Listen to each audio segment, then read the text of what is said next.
अब देखिए इसमें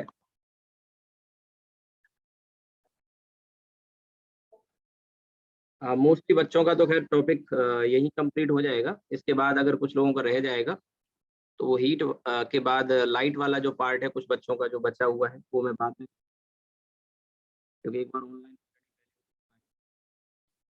तो जो यूनिट मैं यहाँ पे स्टार्ट करने जा रहा हूँ एंड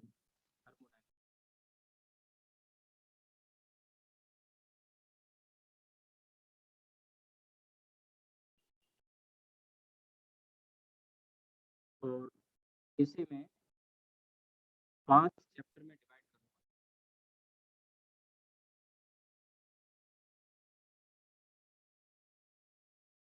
करूँगा। पहला है थर्मोमेट्री,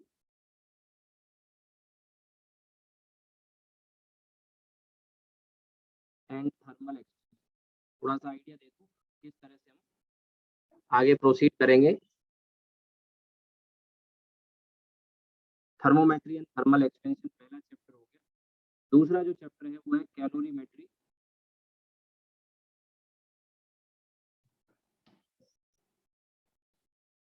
थर्मोमेट्री और थर्मल एक्सपेंशन में थर्मल एक्सपेंशन पे काफी क्वेश्चंस पूछे जाते हैं। कैलोरीमेट्री में भी काफी अच्छे क्वेश्चन मिलेंगे जिसमें पानी और आइस का मिक्सचर के ऊपर या स्टीम आइस के मिक्सचर या स्टीम वाटर के मिक्सचर के ऊपर क्वेश्चन आ जाते हैं। तीसरा जो हमारा वो है kinetic theory of gases, kinetic theory of gases KTG. ये चैप्टर हम केमिस्ट्री में भी पढ़ते हैं बिहेवियर ऑफ गैसेस के नाम से या गैसियस स्टेट के नाम से, आरएमएस वेलोसिटी वगैरह, एवरेज वेलोसिटी गैस के मॉलिक्यूल की, आइडियल गैस इक्वेशन, ठीक है, रियल गैस इक्वेशन। हालांकि रियल गैस इक्वेशन वाले पार्ट में मैं बहुत ही कम चीजें उसमें बताऊंगा, क्योंकि जितना हमारे फिजिक्स के सिलेबस है वो हम सारा कवर करेंगे, लेकिन केमिस्ट्री में काफी डेविएशन वगैरह भी पढ़ाया जाता है, वो सब चीजें हम फिजिक्स में नहीं पढ़ेंगे। डिग्री ऑफ फ्रीडम वगैरह में बताऊंगा आपको। गामा और डिग्री ऑफ फ्रीडम में क्या रिलेशन है, सीपीसीवी और डिग्री ऑफ फ्रीडम में, इस पे क्वेश्चन डायरेक्ट आ चुका है। सीवी की वैल्यू गामा के टर्म्स में या डिग्री ऑफ फ्रीडम के टर्म्स में, ये क्वेश्चन आ चुका है प्रीवियस ईयर में।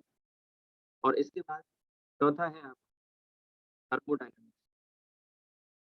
थर्मोडाइनमिक्स में हम वेरियस गैस प्रोसेसेस के बारे में पढ़ेंगे, और उसमें प्रोसेसेस में जैसे isothermal, isobaric, isochoric, adiabatic, etcetera. इसके अलावा एक जनरल प्रोसेस पॉलीट्रोपिक प्रोसेस, थोड़ा सा मैं ब्रीफ कर दूं क्या क्या हम पढ़ने जा रहे हैं इसमें। और इसके अलावा work done in a process कैसे निकालते हैं, इंटरनल एनर्जी क्या होती है, चेंज इन इंटरनल एनर्जी क्या है, ये सब हम पढ़ेंगे। और इसके अलावा हम थर्मोडायनेमिक्स के 3 लॉ यहाँ पढ़ेंगे। एक जीरोथ लॉ ऑफ थर्मोडायनेमिक्स, एक फर्स्ट लॉ ऑफ थर्मोडायनेमिक्स, और एक second law of thermodynamics. Third law of thermodynamics physics में हमारे सिलेबस में नहीं है, तो सेकंड लॉ ऑफ थर्मोडायनेमिक्स तक हम पढ़ेंगे, जिसमें कार्नो इंजन और उसकी एफिशिएंसी या किसी भी साइकिल की एफिशिएंसी वगैरह हम निकालते हैं। तो ये हम इसमें चैप्टर में कवर करेंगे। वो है हीट ट्रांसफर, जिसमें हम थर्मल कंडक्शन के बारे में पढ़ेंगे, लॉ ऑफ कंडक्शन। इसके अलावा स्टीफन्स लॉ और न्यूटन लॉ ऑफ कूलिंग आएगा इसमें। हीट ट्रांसफर में थर्मल कंडक्शन वाला जो पार्ट है ये काफी हद तक इलेक्ट्रिक कंडक्शन से मिलता जुलता है। तो जैसे आपने वहाँ केवीएल केसीएल पढ़े थे इलेक्ट्रो करंट इलेक्ट्रिसिटी में, और ओम्स लॉ वगैरह पढ़ा था, उस तरह की अप्रोच, उस तरह के कॉन्सेप्ट यहाँ थर्मल कंडक्शन में भी आप लगा सकते हैं। ठीक है, तो this is how we are going to proceed. ये 5 चैप्टर हैं, छोटे छोटे टॉपिक हैं, हम काफी डिटेल में कवर करेंगे, तो भी ऑन एन एवरेज 2 से 3 दिन में एक चैप्टर कवर होगा। कुछ 2 दिन में ही कवर हो जाएंगे, कुछ 3 दिन में कवर होंगे। ठीक है, जब ये टॉपिक कंप्लीट हो जाएगा तब आपका अगला टेस्ट होगा। It was scheduled to be on 25th, but मैंने कहा कि जब भी आपका ये सिलेबस कवर होगा उसके बाद ही आपका टेस्ट होगा, और जाहिर है ऑनलाइन ही होगा, वो ऑफलाइन नहीं होगा, क्योंकि अभी कोविड का केसेस जब चल रहे हैं तो ऑफलाइन नहीं होगा, ऑनलाइन ही होगा, जैसे एक बार पहले भी हो चुका है, जो बच्चे पहले से कर रहे हैं। तो जब भी ये टॉपिक हमारा कंप्लीट हो जाएगा उसके बाद ही मैं आपका टेस्ट लूंगा। इस टॉपिक पे मैंने टॉपिक ऑलरेडी अनाउंस कर रखे हैं, ग्रेविटेशन, फ्लूइड और हीट। तो ग्रेविटेशन आपका कंप्लीट हो ही गया था, फ्लूइड कंप्लीट हो ही गया। अब हीट की बात कर रहे हैं, तो हम हीट यहाँ से स्टार्ट करते हैं, जब कंप्लीट होगा तब उसके बाद हम टेस्ट करेंगे, जो भी होगा I will update you about that. ठीक है, तो सबसे पहला जो चैप्टर है हमारा थर्मोमेट्री, इससे हम स्टार्ट करेंगे।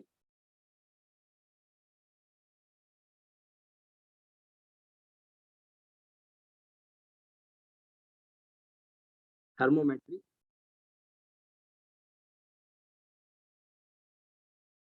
And thermal expansion.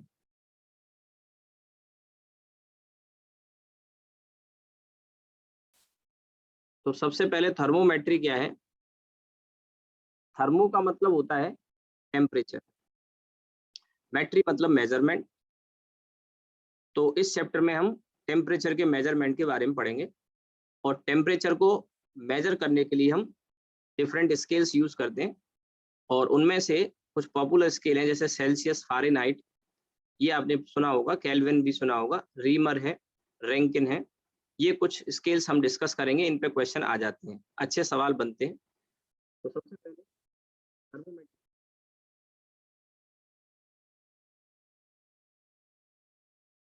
Thermometry is the study of measurement of temperature.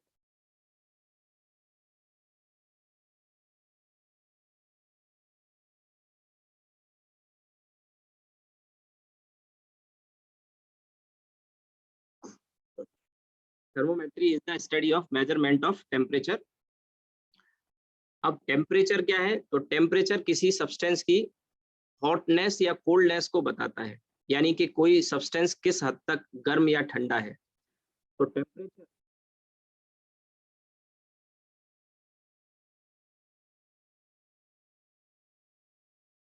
Is the degree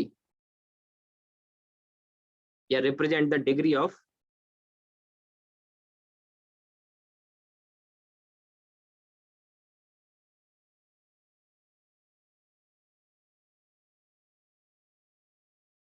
the degree of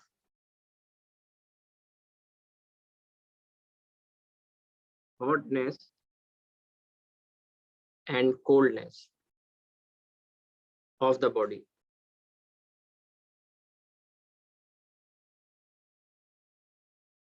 ठीक है, temperature represent the degree of hotness और coldness of the body.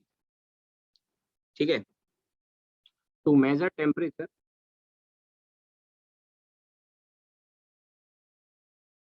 To measure temperature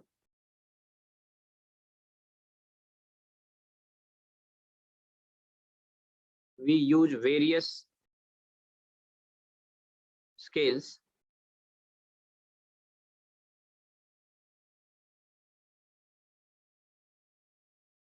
we use various scale।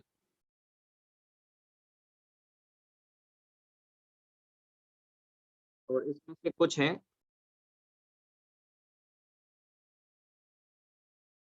some of them are, पहला है Celsius scale,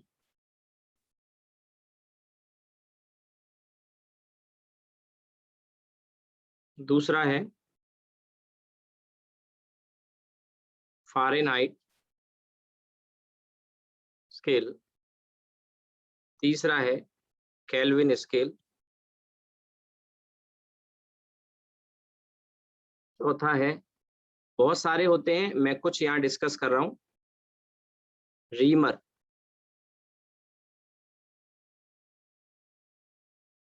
scale और Rankine.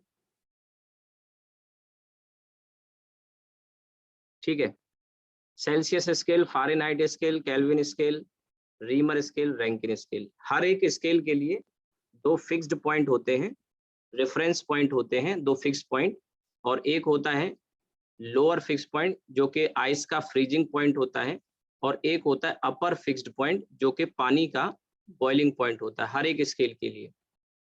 और इनके लिए एक रिलेशन है जो हमेशा फिक्स रहता है। ठीक है, वो मैं आपको आगे बता रहा हूँ।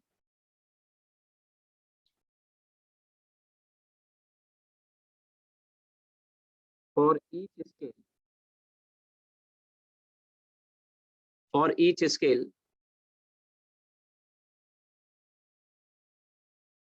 there are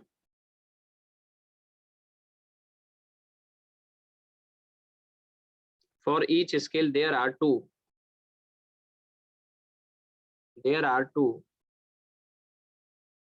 fixed point. पहला है lower fixed point LFP और ये होता है it is freezing point of ice. It is freezing point of ice. और दूसरा है upper fixed point.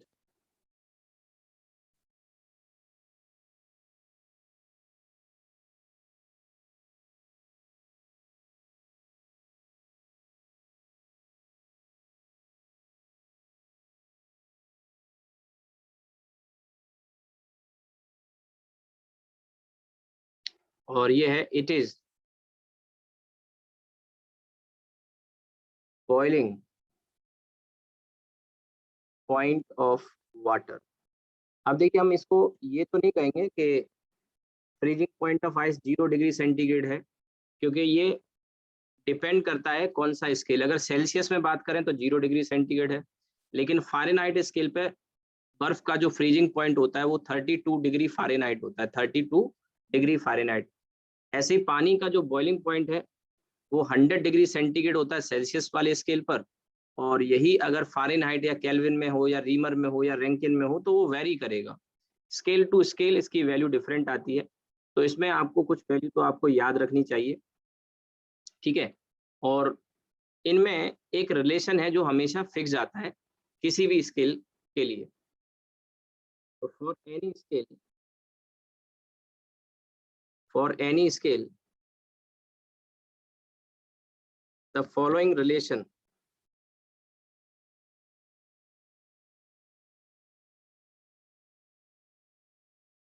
is always a constant. ये जो रिलेशन मैं लिखने जा रहा हूँ,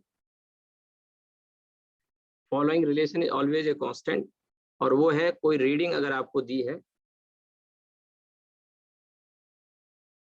तो reading always a constant for ये भी लिखना चाहिए फॉर अ गिवन रीडिंग,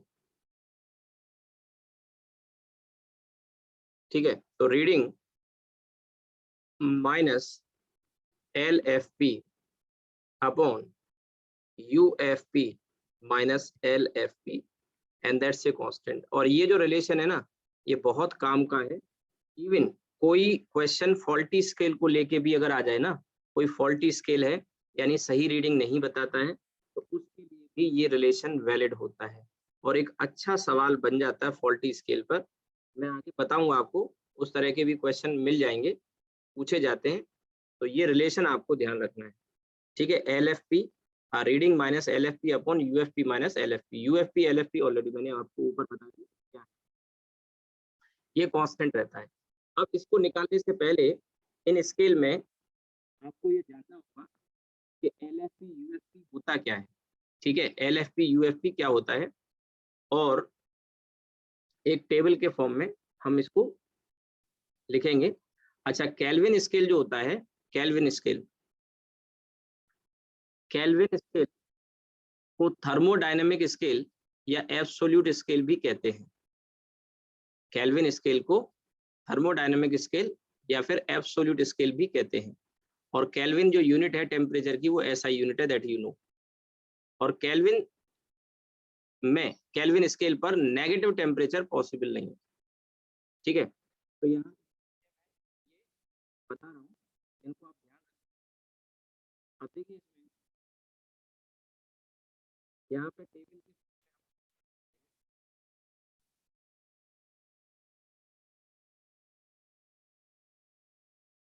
तो ये स्केल का नाम यहाँ पे ये LFP, ये UFP, और इधर है number of divisions. That is UFP minus LFP। ठीक है, इसमें पहला है आपका Celsius degree Celsius.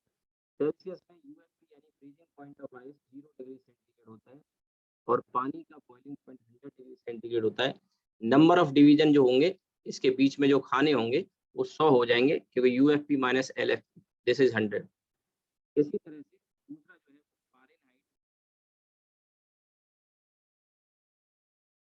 Degree F से रिप्रेजेंट करते हैं और बर्फ का जो फ्रीजिंग पॉइंट है 32 और जो पानी का बॉइलिंग पॉइंट है वो 212 फारेनहाइट और इस पे जो खाने होते हैं वो 180, यानी सेम टेम्परेचर को 180 डिवीजन में डिवाइड किया गया। सेम टेम्परेचर चेंज को 180 डिवीजन में डिवाइड किया गया, यानी मैं कह सकता हूँ फारेनहाइट स्केल पर हमको सेल्सियस के कंपैरिजन में ज्यादा बेहतर रीडिंग मिलेगी क्योंकि इसका जो खाना है एक खाना उसका जो लीस्ट काउंट होगा फारेनहाइट का वो कम होगा एज कम्पेयर टू केल्विन, क्योंकि उसी टेम्परेचर डिफरेंस को 100 खानों में डिवाइड किया गया, यहाँ पर 180 में डिवाइड किया गया। तो ये आपको इसकी जो लीस्ट काउंट होगी वो कम होगी, जिसकी लीस्ट काउंट कम होती है वो ज्यादा बेहतर रीडिंग देगा। तीसरा है फिर आपका केल्विन स्केल।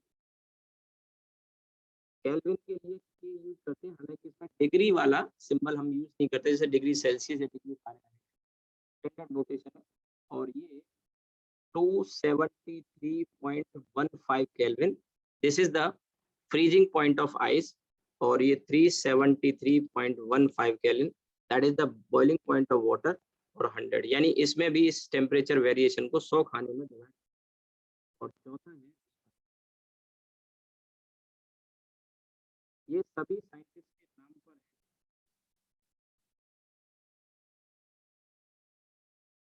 रीमर के लिए डिग्री R और ये 0 डिग्री R और 80 डिग्री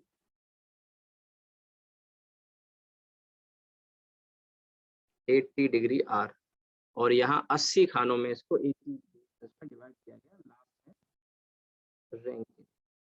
ठीक है, रैंकिन के लिए डिग्री RA और ये आपका 460 डिग्री और इधर 672 डिग्री RA और ये 212 डिवीजन्स में इसको डिवाइड किया गया। तो ये एक टेबल है, इसमें वैल्यूज को आप याद रखें तो अच्छा होगा। और यहाँ पे मैं बता दूं, थोड़ा सा और करने की जरूरत है, बच्चों को कंफ्यूजन रहता है। ये जो वैल्यू है that is the freezing point of ice और एक होता है 273.16 that is freezing, that is triple point of water. Actually 0.15 है ये फ्रीजिंग पॉइंट ऑफ आइस है और जबकि ट्रिपल पॉइंट ऑफ वाटर जो होता है वो 273.16 होता है, क्योंकि डिग्री सेंटीग्रेड में उसकी वैल्यू 0.01 डिग्री सेंटीग्रेड होती है, तो स्लाइटली डिफर करता है, उस पर आपको थोड़ा सा गौर करना चाहिए।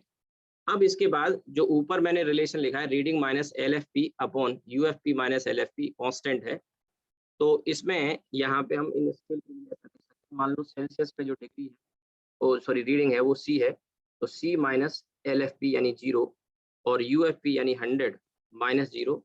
इधर फारेनहाइट में रीडिंग मान लो F कह रहा हूँ मैं, -32 LFP और इधर आपका 212 माइनस 332 केल्विन में K माइनस 273.15। ऊपर जो फॉर्मूला लिखा दिख रहा है ये वाला फॉर्मूला, इस फॉर्मूले को यूज करके ये रिलेशन में बता रहा हूँ।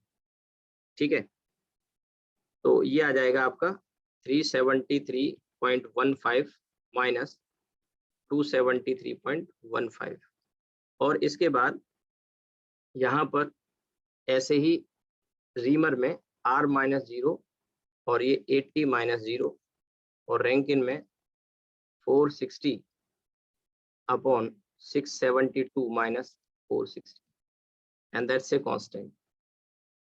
ठीक है, इसे हम थोड़ा सिंप्लीफाई करेंगे तो ये आ जाएगा C अपॉन 100 यहाँ, F माइनस 32 बाई 180 यहाँ और ये K माइनस 273.15 डिवाइडेड बाई 100 और ये R अपॉन 80 और ये RA minus 460 upon 212 that's a constant.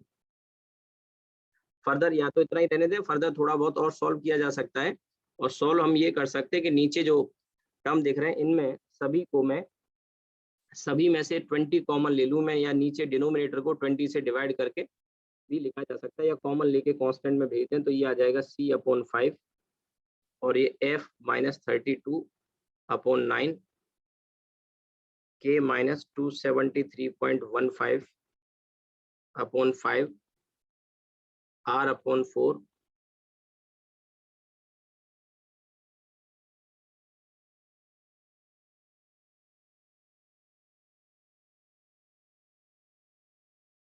ठीक है। C/5 equals to F - 32/9 K - 273.15/5 और R/4 और RA - 460/10.6 इक्वल्स टू कांस्टेंट।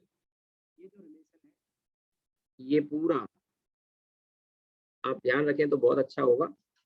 इसमें से ये पहले वाला आपने पहले भी छोटी क्लास में पढ़ा होगा, क्योंकि सबसे कॉमन जो टेम्परेचर होते हैं केल्विन, फ़ारेनहाइट, सॉरी सेल्सियस और फ़ारेनहाइट के होते हैं। तो सेल्सियस से फ़ारेनहाइट में या फ़ारेनहाइट से केल्विन में, सेल्सियस से फ़ारेनहाइट है, फ़ारेनहाइट से सेल्सियस में कन्वर्ट करना पड़ता है कई बार। तो ये छोटी क्लास में आपने पढ़ा भी होगा, C/5 इक्वल्स टू F - 32/9। ठीक है। तो यहाँ से ये एक तो ये वाला रिलेशन, इसके अलावा जो सेल्सियस और केल्विन का जो रिलेशन है वो भी आपने पढ़ा होगा कि सेल्सियस में अगर टेम्परेचर दे रखा है, केल्विन में निकालना हो तो 273.15 ऐड कर देते हैं। तो ये दो मैं खास तौर पे हाईलाइट यहाँ करना चाहूँगा, C/5 और F - 32/9। एक तो ये रिलेशन है। इसके अलावा ये जो C/5 है और K - 273.15/5 है, 5 से 5 चला जाएगा, तो केल्विन की जो रीडिंग है वो C + 273.15 आएगी।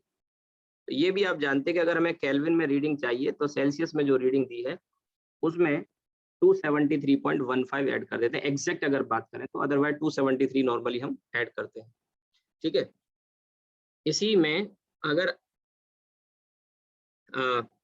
कुछ और एक तो चीजें हम देखें तो वो ये है कि चेंज की अगर हम बात करें तो ये जो पूरा रिलेशन जो रेड में आप देख रहे हैं इसी को अगर या इसमें एरर टाइप का हम निकालें या चेंज निकालें तो ये डेल्टा C/5, इधर डेल्टा F/9। देखो मैं इसमें चेंज निकाल रहा हूँ तो डिफरेंशिएट कर रहा हूँ, तो इधर C/5 को डेल्टा C/5 कह सकते हैं, इधर डेल्टा F/9 कह सकते हैं, क्योंकि 32/9 इज ए कांस्टेंट, तो उसमें तो कोई एरर या चेंज होगा नहीं। इसी तरह से यहाँ पर डेल्टा K/5 हो जाएगा, क्योंकि उधर 273.15/5 में कोई चेंज नहीं होगा, दैट्स ए कांस्टेंट। ये आ जाएगा डेल्टा R/4 और इधर आ जाएगा इसी तरह से डेल्टा RA/10.6। ये भी एक काम का रिलेशन है, इसमें भी कभी-कभी क्वेश्चन मिल जाते हैं, और ये तब काम आएगा जब वहां आपको कहा जाए कि अगर हमने सेल्सियस में 10 डिग्री का चेंज किया है तो फ़ारेनहाइट में कितना चेंज होगा, फ़ारेनहाइट में कितना चेंज होगा। तो इसी फॉर्मूले से हम निकाल सकते हैं। या कहा जाए कि सेल्सियस में इतना चेंज हुआ तो रैंकिन स्केल पर या रीमर स्केल पर कितना होगा, तो वो कोई भी एट ए टाइम पिक करके आप निकाल सकते हैं। जैसे फॉर एग्जांपल इसी में फर्स्ट टू को अगर मैं पिक करूं, डेल्टा C/5 और डेल्टा F/9, तो यहाँ से अगर हमें फ़ारेनहाइट में चेंज चाहिए तो हम सेल्सियस में हमको जो चेंज दिया होगा उससे 9/5 का मल्टीप्लाई कर लेंगे। इसी तरह से जो मेन स्केल है, जो ज़्यादा पॉपुलर है, ज़्यादा यूज होते हैं, उसको मैं थोड़ा हाईलाइट कर रहा हूँ। ये तो आप देखेंगे कि 5 से 5 चला जाएगा, तो केल्विन में जो चेंज होता है और सेल्सियस में जो चेंज होता है वो हमेशा सेम आता है। ध्यान रखना, चेंज सेम आएगा, टेम्परेचर में टेम्परेचर सेम नहीं आएगा। और उसका वजह आपको नजर आ रही होगी, दोनों के नीचे 5 और 5 है। अदरवाइज और किसी स्केल में अगर आप देखो तो 9, 4 या 10.6 है। तो सेल्सियस और केल्विन स्केल में अगर टेम्परेचर में चेंज करते हैं तो टेम्परेचर में चेंज सेम आता है, टेम्परेचर सेम नहीं आता but change in temperature same आता है। बाकी अदर स्केल पर ऐसा नहीं होगा कि सेल्सियस में अगर 10 डिग्री का चेंज किया है तो रीमर में या रैंकिन में या फिर फ़ारेनहाइट में सेम चेंज नहीं होगा। लेकिन केल्विन और सेल्सियस में चेंज सेम होता है, टेम्परेचर सेम नहीं होता। ठीक है, तो ये आपने अगर नोट कर लिया तो इसी में कुछ छोटे छोटे पॉइंट्स में लिखा देता हूँ, एक दो सवाल बनेगा वो भी मैं आपको बताता हूँ और कराता हूँ। ठीक है, आप ये नोट जरूर करते चलिए साथ ही साथ, और अगर कहीं कुछ छूट रहा है तो आप स्क्रीनशॉट भी ले सकते हैं। ठीक है, ये सब चीजें बहुत बेसिक हैं लेकिन इन पे क्वेश्चन मिलते हैं। ठीक है, तो आप ये नोट कर लो ऊपर से जो मैंने बताया, अगर किसी का कुछ छूटा भी हो तो आप स्क्रीनशॉट ले लो, या ऊपर नीचे मुझे कुछ दिखाना हो। जो लोग लेट ज्वाइन किए, मैंने यहाँ से स्टार्ट किया पढ़ाना, ये हीट टॉपिक हमने, और इसमें इस चैप्टर को, यूनिट को हम 5 चैप्टर में डिवाइड करके पढ़ेंगे। और पहला चैप्टर जो चल रहा है that is thermometry and thermal expansion, यहाँ से मैंने स्टार्ट किया है। तो ये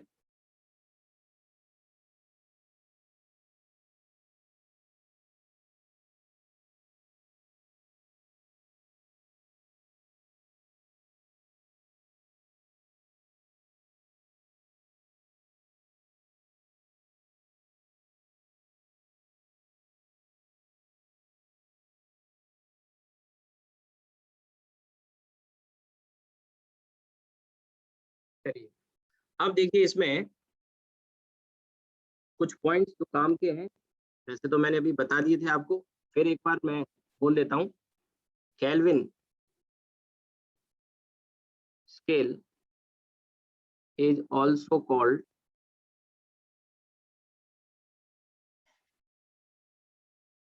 thermodynamic. Kelvin scale is also called thermodynamic scale or absolute temperature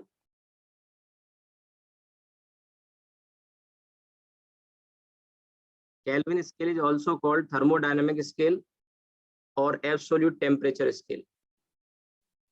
क्योंकि कई बार क्वेश्चन में वर्ड आए, मालूम पड़ा आप समझ नहीं पाए, कहेगा थर्मोडायनेमिक स्केल पे रीडिंग इतनी है, तो आप समझ नहीं पा रहे क्या है वो। और दूसरा negative temperature, negative temperature is not possible on Kelvin scale। तीसरी बात, least measurable temperature, least measurable temperature is 0 kelvin, यानी 0 केल्विन से कम टेम्परेचर को मेजर नहीं किया जा सकता। उसका कारण ये है कि जो भी हम डिवाइस यूज करते हैं, जैसे मरकरी यूज कर रहे हैं या कोई गैस यूज कर रहे हैं थर्मोमीटर में मेजर करने के लिए, तो वो एक्सपेंड करते हैं और उसको फिर हम मेजर करते हैं। ठीक है, तो एक्सपेंड करते हैं, मेजर करते हैं, या वॉल्यूम में चेंज आता है या प्रेशर में चेंज आता है, तो टेम्परेचर को हम मेजर कर पाते हैं। लेकिन 0 केल्विन पर मॉलिक्यूलर मोशन बंद हो जाता है, यानी कि जैसे गैस थर्मोमीटर सबसे अच्छे माने जाते हैं।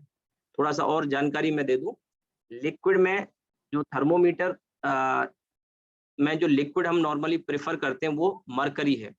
मरकरी यूज करने के पीछे कारण है, ध्यान से सुन लेना, हर चीज लिखाई नहीं जा सकती, लेकिन जब वो मैं बोल रहा हूँ वो सब चीजें काम की हैं। जैसे मरकरी है, अकेला ऐसा लिक्विड है जैसे थर्मोमीटर में हम प्रेफर करते हैं। लेकिन अगर पूछा जाए कि मरकरी थर्मोमीटर या गैस थर्मोमीटर में किसको प्रेफर करोगे, तो ओबियस चॉइस गैस थर्मोमीटर है, क्योंकि गैस थर्मोमीटर में गैस का एक्सपेंशन ज्यादा होता है और वहां हमको ज्यादा बेहतर रीडिंग मिलेगी। ठीक है, मरकरी में लिक्विड है इसलिए उतना एक्सपेंशन नहीं होगा, लेकिन मरकरी के साथ एक एडवांटेज भी है कि मरकरी थर्मोमीटर का साइज छोटा होता है, it is easy to carry and port. ठीक है, आप एक जगह से दूसरी जगह ले जा सकते हैं। गैस थर्मोमीटर थोड़ा बल्की होते हैं, क्योंकि एक सिलेंडर में या किसी कंटेनर में गैस भरी होती है, तो उसका साइज थोड़ा बड़ा होता है, बल्की होता है, तो it's not easy to carry them.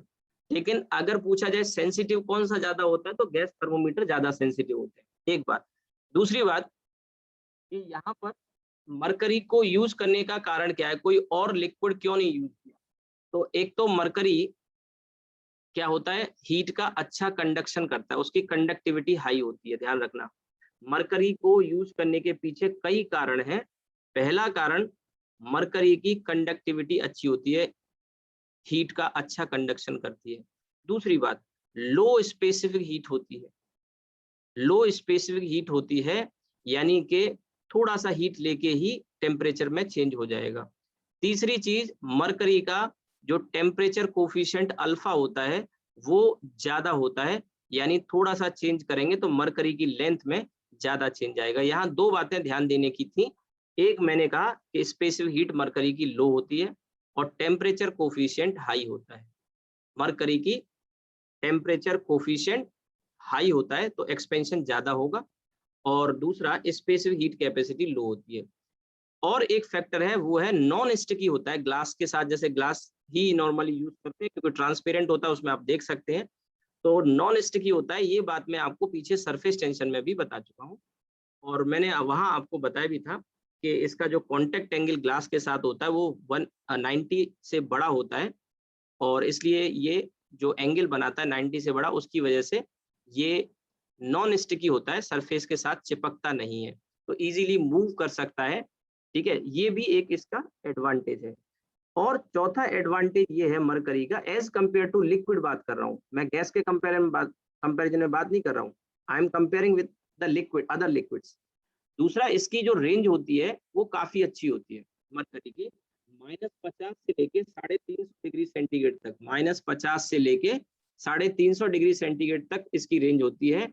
और ये -50 मरकरी का फ्रीजिंग पॉइंट होता है और 350 डिग्री इसका बॉइलिंग पॉइंट होता है। और फर्दर अगर आप और रेंज को बढ़ाना चाहते हैं, 350 डिग्री सेंटीग्रेड में मरकरी उबल जाता है, लेकिन अगर आप इसके ऊपर कोई गैस भर दें, प्रेशर बढ़ा दें, तो इसका बॉइलिंग पॉइंट बढ़ जाएगा, यानी आप ज्यादा रेंज तक टेम्परेचर मेजर कर पाएंगे। ठीक है, क्योंकि प्रेशर बढ़ाने से बॉइलिंग पॉइंट बढ़ता है। ये चीज हम आगे पढ़ेंगे भी, आगे जब मैं काइनेटिक थ्योरी ऑफ गैसेज पढ़ाऊंगा, तब वहां फिर एक बार इस बात को मैं बताऊंगा कि टेम्परेचर जब हम प्रेशर अगर बढ़ा देते हैं तो बॉइलिंग पॉइंट भी बढ़ जाता है। ठीक है, तो मैं अब यहाँ वापस लौट आता हूँ। मैंने कहा लीस्ट मेजरेबल टेम्परेचर 0 केल्विन है। अब आपने कहा कि 0 से कम नहीं मेजर कर सकते, नहीं कर सकते, क्योंकि 0 केल्विन पर मॉलिक्यूलर मोशन रुक जाता है। रुक जाता है यानी गैस के मॉलिक्यूल चलना बंद कर देंगे। ठीक है, तो जब मोशन नहीं होगा तो they will not exert any pressure, टक्कर नहीं करेंगे, और प्रेशर में चेंज देख के हम टेम्परेचर बता सकते हैं। क्योंकि गैस थर्मोमीटर जो होते हैं वो दो तरह के होते हैं, एक कांस्टेंट प्रेशर गैस थर्मोमीटर जिसमें प्रेशर को कांस्टेंट रख के वॉल्यूम में चेंज देखा जाता है, और एक कांस्टेंट वॉल्यूम गैस थर्मोमीटर होते हैं जिसमें वॉल्यूम को कांस्टेंट रख के प्रेशर में चेंज को मेजर किया जाता है। तो अगर गैस के मॉलिक्यूल ने चलना बंद कर दिया, अब आपने कहा वो कैसे, तो आपको अगर पता हो, आगे मैं पढ़ाऊंगा, वैसे आपने केमिस्ट्री में भी पढ़ लिया होगा कि आरएमएस वेलोसिटी या गैस मॉलिक्यूल की जो वेलोसिटी होती है वो √3RT/m होती है, जिसमें T टेम्परेचर इन केल्विन होता है। तो RMS velocity directly proportional to √T हो गया। तो T टेम्परेचर अगर 0 केल्विन रख देंगे तो वेलोसिटी 0 हो गया, मतलब मॉलिक्यूल ने चलना बंद कर दिया, टक्कर नहीं करेंगे, और टक्कर नहीं करेंगे तो प्रेशर 0 हो जाएगा। साथ ही साथ जो गैस वॉल्यूम ऑक्यूपाई करती है, हम कहते हैं पूरे कंटेनर में गैस भरी होती है, लेकिन मोस्ट ऑफ द वॉल्यूम खाली होता है, बट क्योंकि मॉलिक्यूल रैंडमली चल रहे होते हैं तो और काफी तेज स्पीड से चल रहे होते हैं, तो कोई जगह ऐसी नहीं होती जहां मॉलिक्यूल दिखाई ना दे या ना मिले। हालांकि अगर मान लो उनको इकट्ठा कर लिया जाए एक जगह पर, तो पूरे कंटेनर में जो वॉल्यूम ऑक्यूपाई करते हैं मॉलिक्यूल वो ना के बराबर होता है, नेग्लिजिबल होता है। ये काइनेटिक थ्योरी ऑफ गैसेज में अजम्पशंस भी हम पढ़ेंगे, तो वहां पे मैं लिखाऊंगा ये पॉइंट। तो अगर मॉलिक्यूल ने चलना ही बंद कर दिया तो आप देखेंगे कि most of the volume container का खाली होगा। तो फिर वहां पे मैंने कहा ना कि मॉलिक्यूलर मोशन सीज होने से आप कोई भी रीडिंग नहीं ले पाएंगे, वॉल्यूम में चेंज नहीं देख पाएंगे, प्रेशर में चेंज नहीं देख पाएंगे, ठीक है, लेंथ में चेंज नहीं देख पाएंगे। ये मैं आगे सेंटेंस कंप्लीट कर देता हूँ। Least measurable temperature 0 kelvin because molecular motion, objective में क्वेश्चन रख देगा, इसी के ऊपर नीचे एक्सप्लेनेशन जो मैं दे रहा हूँ रेड में, ये वहां 4 ऑप्शन में से किसी एक ऑप्शन में दिया होगा। बिकॉज मॉलिक्यूलर मोशन सीजेज का मतलब रुक जाता है, ठीक है, सीज मतलब रुकना, सीजेज एट 0 केल्विन। ठीक, इसके बाद मैंने जो बोला था उसी को ब्रीफ में लिखा देता हूँ। Gas thermometer are more sensitive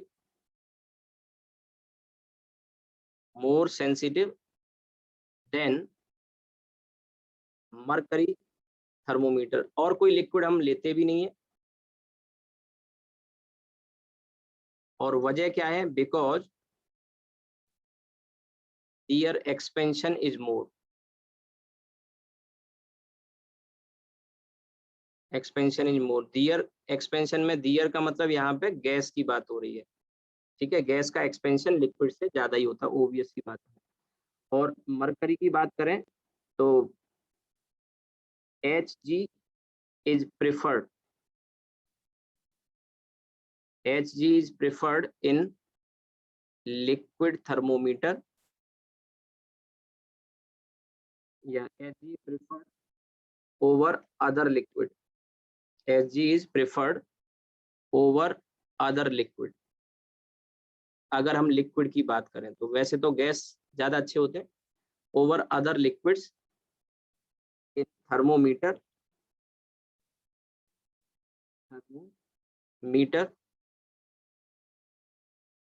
because, अब बिकॉज में पहला point, it's range is high, और रेंज हाई है -50 डिग्री सेंटीग्रेड से 350 डिग्री सेंटीग्रेड। यहाँ पर आपको जानना होगा -50 मरकरी का फ्रीजिंग पॉइंट होता है और 350 मरकरी का बॉइलिंग पॉइंट होता है, ठीक है। अभी मैंने आपको बताया कि अगर आप चाहो तो और ज्यादा इस रेंज को आप बढ़ा सकते हो by filling gas over mercury. Mercury के ऊपर गैस भर देंगे तो प्रेशर बढ़ जाता है और बॉइलिंग पॉइंट भी बढ़ जाता है, तो आप फर्दर बढ़ा सकते हैं। पहला कारण। दूसरा कारण मैंने बताया, it's specific heat capacity, specific heat capacity is low, ठीक है। स्पेसिफिक हीट कैपेसिटी आपने पढ़ा तो होगा, मैं आगे पढ़ाऊंगा भी केटीजी में, थोड़ा सा मोलर हीट कैपेसिटी वगैरह इन सब के बारे में बताऊंगा। ms delta T, delta Q equal to ms delta T वाला फॉर्मूला पढ़ा होगा, उसमें स्पेसिफिक हीट कैपेसिटी एस ये लो होती है, और जो टेम्परेचर कोफिशिएंट होता है वो हाई होता है। ये दोनों बातें ध्यान रखनी, ठीक है। तो कम हीट लेगी, कम हीट में ही ज्यादा टेम्परेचर में चेंज शो करेगी। एंड टेम्परेचर कोफिशिएंट यानी alpha, L equals to L naught 1 plus alpha delta T, ये फॉर्मूला आपने पढ़ा होगा और आगे इसी वाले चैप्टर में आने भी वाला है। बट आप क्योंकि टारगेट के सभी स्टूडेंट हैं तो ये फॉर्मूला ऐसा नहीं कि इससे वाकिफ नहीं है, आप पढ़ा तो होगा। L equals to L naught 1 plus alpha delta T, तो अल्फा टेम्परेचर कोफिशिएंट होता है। आगे हम इसी में कुछ देर के बाद आएंगे, थर्मोमेट्रिक प्रॉपर्टी में डिस्कस करूंगा, उसमें 4 थर्मोमेट्रिक प्रॉपर्टी के एग्जाम्पल होंगे, उसमें से एक मरकरी की लेंथ भी होगी, ठीक है। तो टेम्परेचर कोफिशिएंट ब्रैकेट में लिख देता हूँ, अल्फा इज हाई, ये हाई होना चाहिए। तो आप समझ सकते हैं एक चीज लो हो गई, हाई हो गई, ये लो है और ये हाई है, ठीक है। तो इस पे ऑब्जेक्टिव में यही पूछ लेगा आपसे, टेम्परेचर कोफिशिएंट हाई, और इसी में ऑब्जेक्टिव में ऑप्शन दे देगा दोनों हाई दोनों लो, एक हाई दूसरा लो, ऐसे करके ऑब्जेक्टिव बना देगा। तो ये छोटी छोटी बातें हैं, ये नॉर्मली सब्जेक्ट जब पढ़ाया जाता है, टॉपिक पढ़ाया जाता है, ये छोटी छोटी चीजें मैंने बोल तो थी, लिखा भी इसीलिए दिया है, मुझे पता है कि आप में से कई बच्चे भूल जाएंगे कुछ समय के बाद, तो प्रॉपर नोट्स में अगर आ जाए तो कभी बार क्वेश्चन आता है तो आप उसको कर सकते हैं। और तीसरा जो मेन कारण है वो है मरकरी नॉन स्टिकी होता है, Hg इज नॉन स्टिकी। अब आपने कहा कि और भी तो हो सकते हैं, हाँ हो सकते हैं, बिल्कुल हो सकते हैं, लेकिन औरों में लो हीट कैपेसिटी और हाई टेम्परेचर कोफिशिएंट होगा जरूरी नहीं है, एक साथ कई सारी खूबियां हैं इसमें। Hg non sticky with glass, अब ग्लास में यूज करेंगे क्योंकि बाहर से आप देखोगे तो विजिबिलिटी भी तो आएगी, स्टील की ट्यूब में तो भर नहीं सकते हो, तो Hg non sticky with glass आप कह सकते हैं। और इसमें इसका रीजन मैंने आपको बताया कि कॉन्टेक्ट एंगल आपको याद होगा एडेसिव कोहेसिव फोर्स मैंने पीछे सरफेस टेंशन में जब पढ़ाए थे तो मैंने आपको बताया था वहां पे कि कॉन्टेक्ट एंगल अगर 90 से बड़ा होता है, contact angle is greater than 90 degree. Short में लिख दिया मैंने, contact angle is greater than 90 degree. ठीक है, तो आपको एक टर्म मैंने बताया था कि कौन सा लिक्विड किसी सरफेस को गीला करेगा, यानी उससे चिपक जाएगा। जैसे ग्लास सरफेस पे पानी चिपक जाता है, आप उसको हटाओगे तो वो गीला जैसा रह जाएगा। एडजॉर्प्शन और एब्जॉर्प्शन, मैंने दो टर्म उस समय ऑफलाइन क्लास में बोले थे।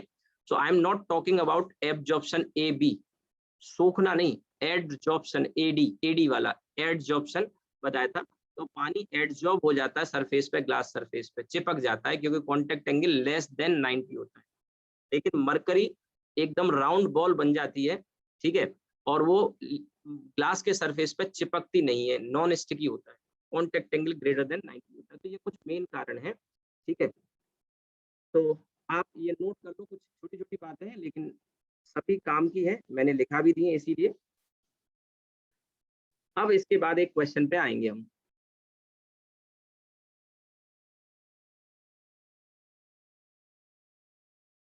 तो देखिए एक एग्जांपल मैं आपको दे रहा हूँ। ये example doctor S C Verma की जो बुक है कंसेप्ट ऑफ फिजिक्स में मिल जाएगा आपको। और अच्छा सवाल है, सिंपल है। और चूज द करेक्ट ग्राफ। अब देखिए क्या है, ये एक ग्राफ है, यहाँ पे मैं फ़ारेनहाइट ले रहा हूँ, यहाँ पे सेल्सियस ले रहा हूँ। फ़ारेनहाइट और सेल्सियस में ये चार ग्राफ दे रखे, 1 2 3 और ये 4। और लेट मी नेम इट, ये ए बी सी और डी।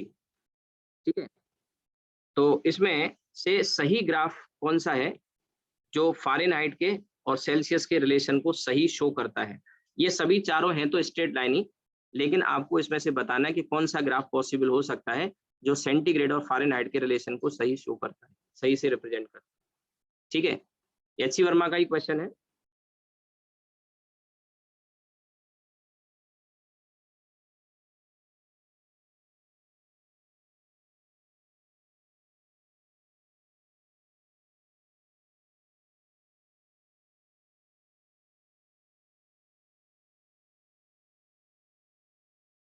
हाँ भाई, कोई idea?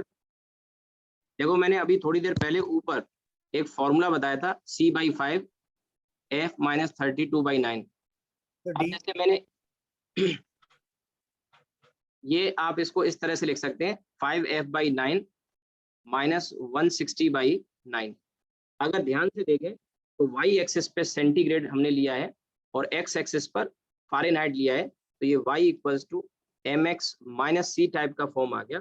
y equals to M X minus C type का फॉर्म आ गया। तो आप क्लियरली देख सकते हैं कि 5/9 कंपेयर अगर हम करें तो 5/9 इसका स्लोप हो गया, और ये जो माइनस 160/9 है ये इसका इंटरसेप्ट हो गया जो कि नेगेटिव है। तो नेगेटिव इंटरसेप्ट पॉजिटिव स्लोप वाली लाइन। तो पॉजिटिव स्लोप वाली लाइन मैंने बताया पहले भी जब ग्राफ पढ़ाए थे कि पॉजिटिव साइड में जो लाइन झुकी होती है उसे हम पॉजिटिव स्लोप की लाइन कहेंगे।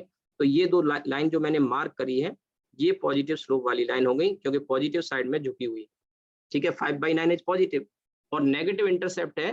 तो नेगेटिव इंटरसेप्ट यानी कौन सी लाइन इनमें से नेगेटिव में कट कर रही है वाई एक्सेस को, यानी सेंटीग्रेड वाली एक्सेस को नेगेटिव में कट कर रही है, कौन सी वाली? बी। तो the right answer is B. ठीक है, तो the right answer is B. अब देखिए ध्यान रखना, बी केयरफुल। मैंने कहा ये क्वेश्चन उसका किताब का है, इसी को थोड़ा बदल के पूछ लेता। इसी को आप रट के गए, बोले ये बी वाला आएगा। एक तो मैंने ए बी सी डी का जो सीक्वेंस लिया है, मैंने कहाँ से स्टार्ट किया, फर्स्ट क्वाड्रेंट से नंबरिंग करी। हो सकता है वो सेकंड से नंबरिंग कर दे, हो सकता है थर्ड से कर दे। तो ऐसा नहीं कि रट के चले गए बी आएगा तो बी ही टिक करके आएंगे, हूबहू क्वेश्चन आएगा जरूरी नहीं है। ये नंबरिंग यहाँ ए बी सी डी वो यहाँ से भी कर सकता था यार, है ना।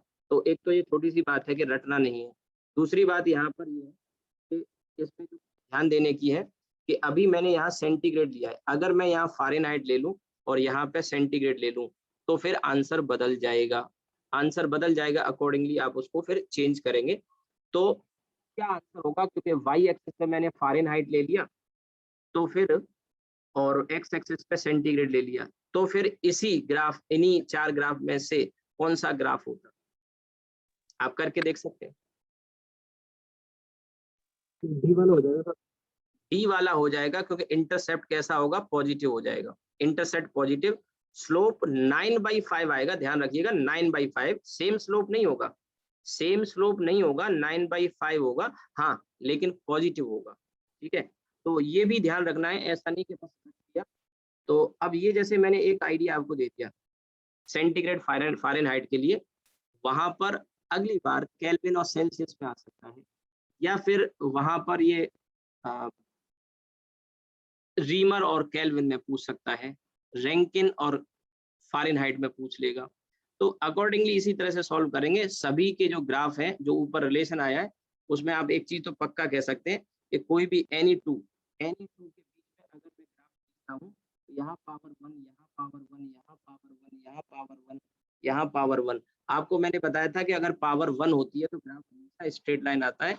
तो कोई भी दो के बीच में अगर मैं खींचूंगा ग्राफ, तो ये बात की गारंटी है कि ग्राफ हमेशा स्ट्रेट लाइन ही मुझे मिलने वाला है, ग्राफ हमेशा मुझे स्ट्रेट लाइन में मिलने वाला है।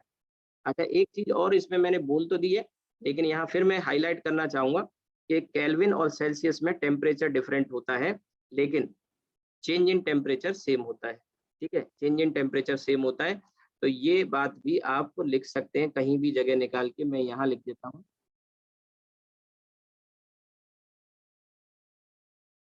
Temperature is different on Celsius and Kelvin scale, but change in temperature is same on both scale। दोनों स्केल पर टेम्परेचर में जो चेंज आता है वो सेम होता है। Temperature different on Celsius and kelvin scale.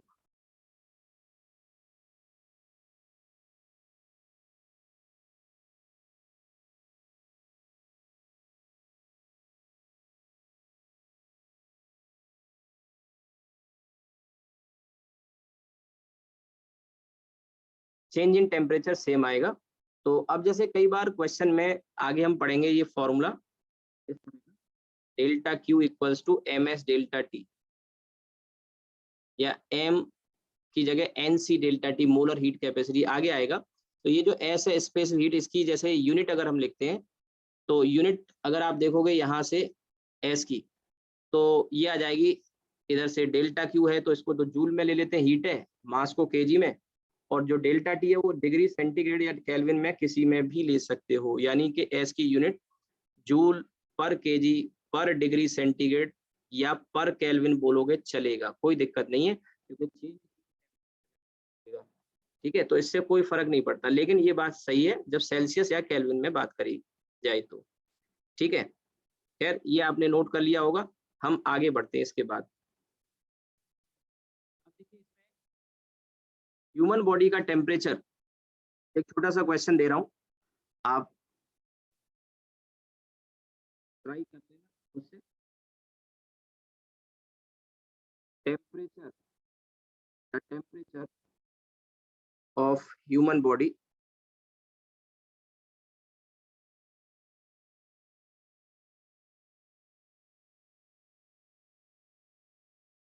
the temperature of human body is 37 degree centigrade. Find this temperature on other scale। तो इसको आप खुद से करके देखेंगे, जैसे कि अगर सेंटीग्रेड में ये है तो फ़ारेनहाइट में अगर मुझे चाहिए तो मैं एक दो बता देता हूँ, बाकी आप तो C/5 और F-32/9 है। वैसे फ़ारेनहाइट में आपने पढ़ा तो होगा ही, तो 9C/5 प्लस 32 और 9/5 C की वैल्यू 37 और प्लस 32, ये जब सॉल्व करके लाओगे आप तो 98.6 ह्यूमन बॉडी का टेम्परेचर। आपने बुखार वगैरह जैसे मेजर करते हैं थर्मोमीटर से, तो आपने देखा ह्यूमन बॉडी का टेम्परेचर या तो 37 डिग्री सेंटीग्रेड या 98.6, वो इसी फॉर्मूले से आ जाएगा। इसी तरह से अगर केल्विन में निकालना हो तो केल्विन का तो मैंने आपको बता ही दिया था। केल्विन में अगर हमें चाहिए तो C+ 273.15, तो 37 अगर हम रखेंगे तो ये आ जाएगा 310.15 केल्विन में। अगर तो इसी तरह से ऊपर जो फॉर्मूले मैंने बताए हैं उन सभी फॉर्मूले का यूज करते हुए आप रीमर रैंकिन स्केल पर भी निकाल सकते हो ह्यूमन बॉडी का टेम्परेचर। तो ये सिंपल सा सवाल मैंने आपके सामने रखा, इसी में और फर्दर आप कर लेना।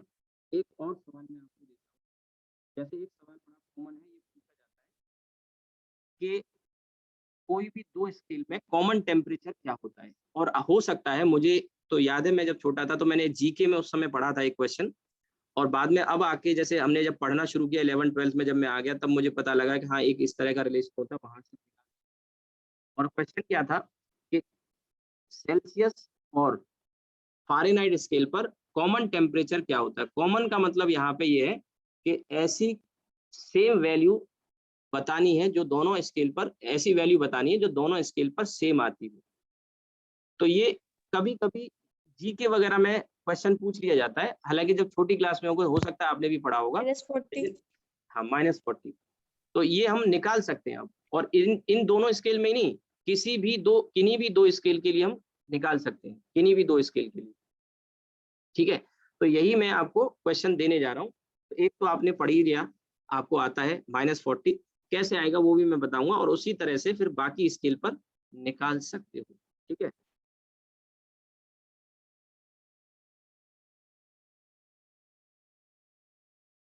Find the common temperature, common से मतलब है सेम वैल्यू दोनों स्केल पर।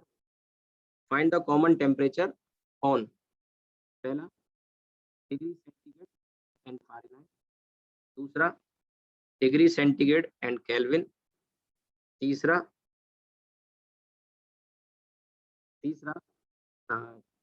डिग्री सेंटीग्रेड एंड रीमर, चौथा डिग्री फ़ारेनहाइट और केल्विन, ऐसे करके और भी बना सकते हैं। ठीक है, तो अब जैसे -40 की जब बात आती है वो कैसे निकलेगा, तो हम एक फॉर्मूला जानते हैं C/5 और F -32/9। ठीक है, C/5 और F -32/9।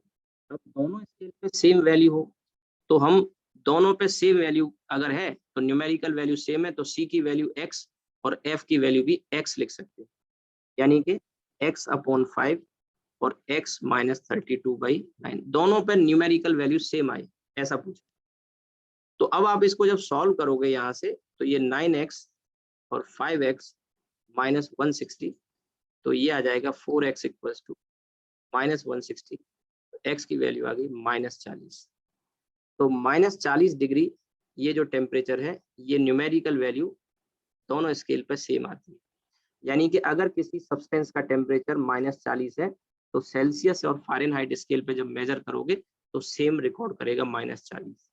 ठीक है, तो ये कॉमन टेम्परेचर हो गया। इसी तरह का कॉमन टेम्परेचर हमें सेल्सियस केल्विन में, सेल्सियस रीमर में, फ़ारेनहाइट केल्विन में निकालना है। और भी पॉसिबिलिटी हो सकती थी, क्योंकि 5 स्केल मैंने अभी बोले हैं, और उनमें से एट ए टाइम 2 अगर हम लेते हैं तो यहाँ पे 10 पॉसिबिलिटी बन सकती हैं।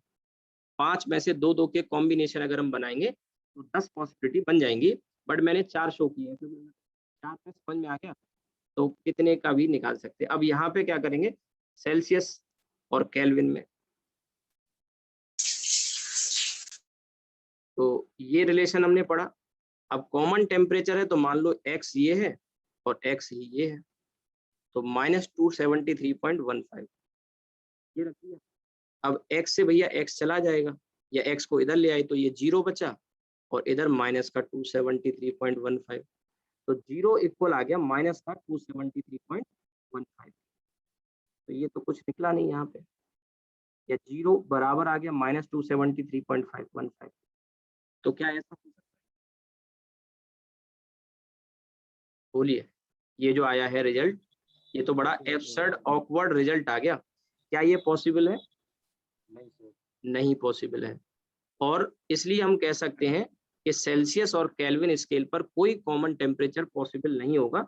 इसका कारण ये है क्योंकि आप सेल्सियस की जो रीडिंग होती है उसमें 273 ऐड कर रहे हैं, तब जाके केल्विन मिल रहा है। और यहाँ हम ये कह रहे हैं कि केल्विन सेल्सियस की रीडिंग में 273 ऐड करें फिर भी चेंज ना हो, तो ऐसा कैसे हो सकता है? तो यहाँ पर ये जो बता रहा है कि 0 माइनस 273.15, इसका मतलब ये है कि ये तो पॉसिबल है नहीं, और ये पॉसिबल नहीं है तो जो कॉमन टेम्परेचर हम निकालने जा रहे हैं वो भी पॉसिबल नहीं है, which is not possible.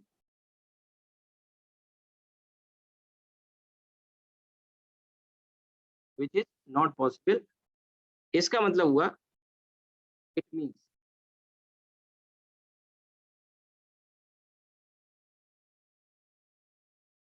common temperature is not possible. Common temperature is not possible on degree centigrade and Kelvin scale. ये हो गया। अब सेल्सियस और रीमर में तो फॉर्मूला था C/5 और इधर था R/4। तो कॉमन टेम्परेचर के लिए दोनों तरफ हमने x, तो ये x/5 और ये x/4। तो अब यहाँ से अगर हम देखें तो अगर हम ऐसे x से x भी कट कर सकते हैं तो 4 = 5 आ गया, बोलो भाई, या 4x = 5x, तो x से x चला गया तो 4 = 5 आ गया। यानी क्या ये भी पॉसिबल नहीं है, क्योंकि 4 और 5 के बराबर है। बताओ, बोलो। ये भी पॉसिबल नहीं है तो। ये भी पॉसिबल नहीं है, लेकिन ये पॉसिबल है, ये पॉसिबल है। असल में हमने ठीक से सॉल्व ही नहीं किया, हमारी जो अप्रोच है वो गलत है। लेकिन मैंने पिछली बार जो किया था वैसा ही कर किया यहाँ पे, तो 4 = 5 जैसा आ गया। असल में हमारा सॉल्व करने का तरीका जो था वो गलत था। अगर मैं x की वैल्यू 0 रख दूं तो दोनों साइड बराबर आ जाएंगी, और 0 तो पॉसिबल है। तो हमको इसको थोड़ा दूसरे तरीके से सॉल्व करना होगा, क्योंकि ऐसे सॉल्व करेंगे तो 4 = 5 ही होगा। तो हम इसको कैसे सॉल्व करेंगे, हम इसको लिखेंगे 5 = 4x, ठीक है।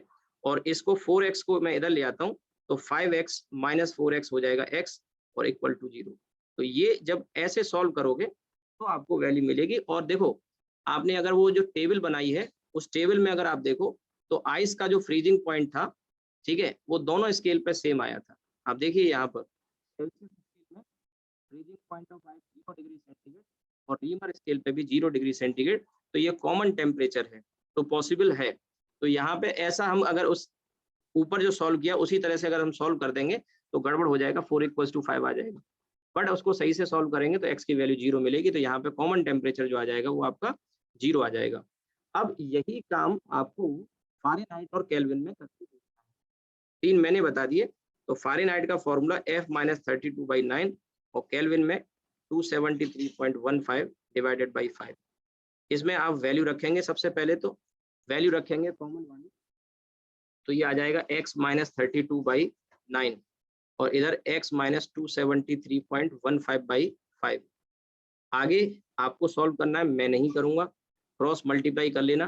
बस एक चीज का ध्यान रखना, एक चीज का ध्यान रखना, यहाँ से सॉल्व करने के बाद जो भी वैल्यू आएगी x की, वो वैल्यू अगर पॉजिटिव है तो एक्सेप्टेबल है। लेकिन अगर x की वैल्यू यहाँ से सॉल्व करने के बाद अगर नेगेटिव आती है तो वो एक्सेप्टेबल नहीं होगी, क्योंकि अभी मैंने थोड़ी देर पहले आपको बताया कि केल्विन में टेम्परेचर नेगेटिव नहीं हो सकता। अगर यहाँ से कोई वैल्यू, अब मुझे पता नहीं, वो क्रॉस मल्टीप्लाई करके देख लेना, थोड़ा टाइम लगेगा कैलकुलेशन में, बट निकल आएगी, कोई मुश्किल काम नहीं है, ठीक है, निकल आएगी। तो जैसे यहाँ पे आप जब वैल्यू निकालते हैं और अगर वो नेगेटिव आती है तो वो एक्सेप्टेबल नहीं है। ये जैसे मल्टीप्लाई करते हैं 160 और इधर आ जाएगा 9x - 9 × 273.15, ठीक है। सो आप इसको देख लेना, मेरे ख्याल से पॉजिटिव वैल्यू आ रही है, क्योंकि ये इधर जाएगा और 9x यानी 4x, तो 4x तो ये आ जाएगा, और इधर 9 × 270 पॉजिटिव वैल्यू आ रही है भाई,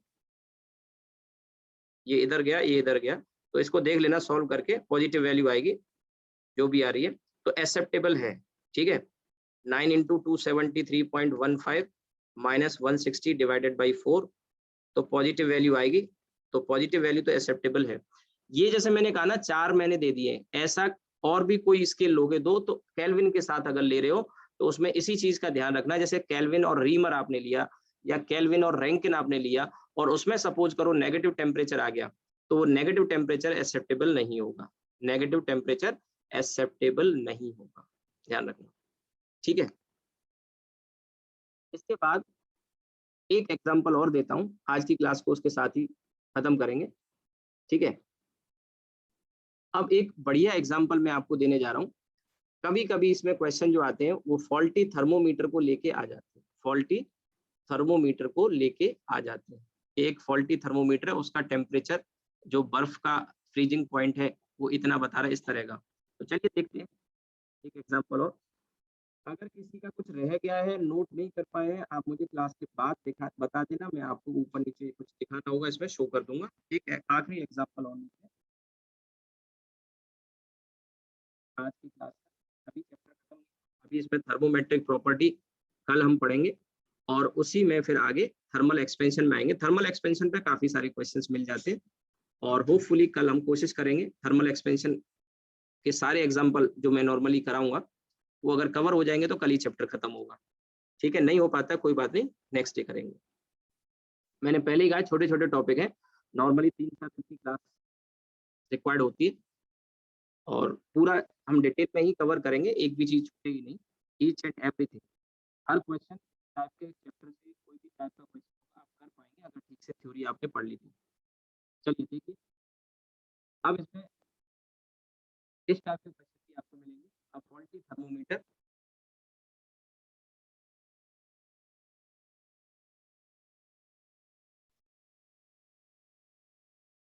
a faulty thermometer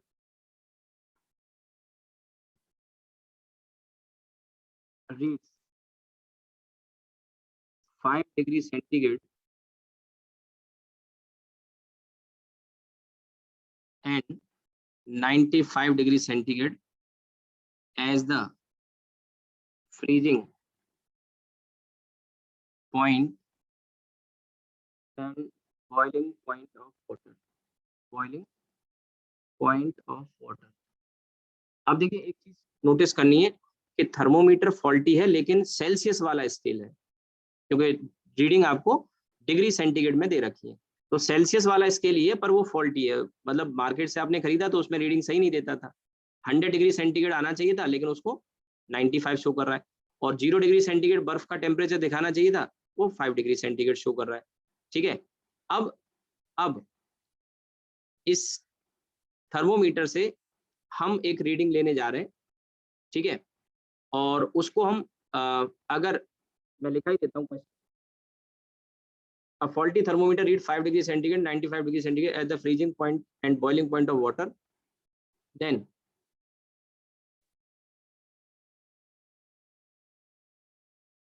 what will be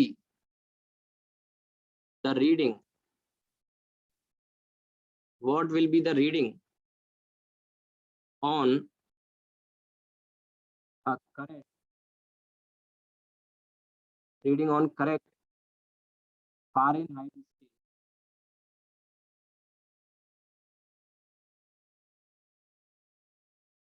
corresponding to temperature of 52 degrees centigrade on this faulty scale। देखो क्वेश्चन समझ में ना आया हो तो मैं थोड़ा एक्सप्लेन कर दूं। सबसे पहले तो इसके फॉल्टी स्केल के आपको LFP और UFP दे दिए, LFP और UFP दे दिए, 95 डिग्री सेंटीग्रेड और 95 डिग्री सेंटीग्रेड। अब कह रहा है कि इसी स्केल से एक टेम्परेचर हमने मेजर किया और इस स्केल ने उसको 52 डिग्री सेंटीग्रेड बताया, तो जाहिर सी बात है खराब है तो 52 तो सही आ नहीं रहा होगा, ठीक है। लेकिन अब हम एक सही फ़ारेनहाइट स्केल पर, एक करेक्ट फ़ारेनहाइट स्केल पर इस रीडिंग को देखना चाहते हैं कि 52 डिग्री सेंटीग्रेड जो कि गलत रीडिंग है वो फ़ारेनहाइट स्केल पर सही है, करेक्ट फ़ारेनहाइट स्केल है, एक्यूरेट, उस पे ये रीडिंग क्या होगी। मैंने आपको शुरुआत में ही बताया था कि ये जो रिलेशन है ऊपर मैंने बताया था, रीडिंग माइनस LFP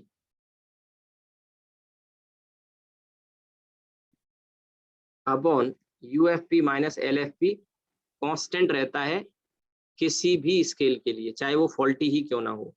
तो अब फॉल्टी स्केल की रीडिंग है भैया 52 डिग्री सेंटीग्रेड, LFP है 5 degree centigrade divided by 95 degree centigrade और 5 degree centigrade equal to Fahrenheit पर। अब फ़ारेनहाइट स्केल तो सही है, तो फ़ारेनहाइट पे रीडिंग इसकी 52 डिग्री सेंटीग्रेड के करस्पॉन्डिंग क्या होगी, ये पूछ रहा है कि करस्पॉन्डिंग क्या होगी -32, और यहाँ पर आप जानते हैं 212 -32। आपके मन में एक डाउट आ रहा होगा कि फॉल्टी है, फिर भी हाँ, क्योंकि वेरिएशन उसके अकॉर्डिंग ही होगा। अब आप इसमें ये देखिए 52 -5 अगर आप करते हैं तो 47 तो ये आ गया ऊपर और 90 नीचे आ गया भैया, F -32 और 180 ये हो गया, 90 से ये चला जाएगा 2 टाइम्स और ये फ़ारेनहाइट पे जो रीडिंग आएगी वो आ जाएगी 47 × 2 94 और प्लस 32 तो ये 126 डिग्री फ़ारेनहाइट, ये सही टेम्परेचर है। इसी सवाल को ऐसे भी पूछा जा सकता था, ऐसे भी पूछा जा सकता था कि अगर इस फॉल्टी स्केल पर 52 डिग्री सेंटीग्रेड का टेम्परेचर है तो सही सेल्सियस स्केल पे क्या होगा, तो फिर आप यहाँ पे ये वाला जो टर्म लिखा है ना, इसकी जगह C-5 और यहाँ पर 100 - 0 करके सॉल्व करते थे, सेल्सियस पे पूछता तो। और अभी आपने कहा कि मैं यहीं से निकालूं, हाँ बिल्कुल कर सकते हो, यहाँ से फिर कन्वर्ट कर लो, लेकिन यहाँ से फिर लेंदी हो जाता कि पहले फ़ारेनहाइट में निकाल के फिर देन केल्विन सेल्सियस पे जाए।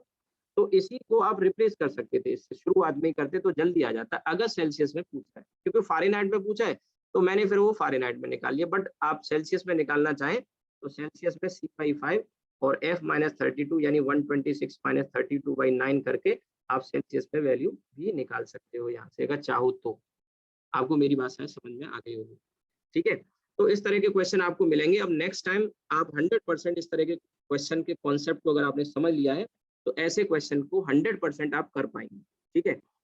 अभी किसी बच्चे का कोई डाउट हो यहाँ तक आप पूछ सकते हैं। आज की क्लास को मैं यहीं रोकूंगा। सर हाँ बोलो। सर ये जब सेल्सियस में जब लिखवा रहे हैं तो ये C-5 क्यों आएगा, मतलब अगर सॉरी C- गलत लिख दिया मैंने, कोई बात नहीं, 0 आएगा। C-0 लिखना चाहिए मुझे, C-0, ठीक है। C-0 और 100 - 0 नीचे आ जाएगा अगर सेल्सियस में पूछता है तो करेक्ट वाले पर, और या फिर यहाँ से भी निकाल सकते हो आप, ठीक। हाँ भाई, किसी का कोई डाउट? No sir.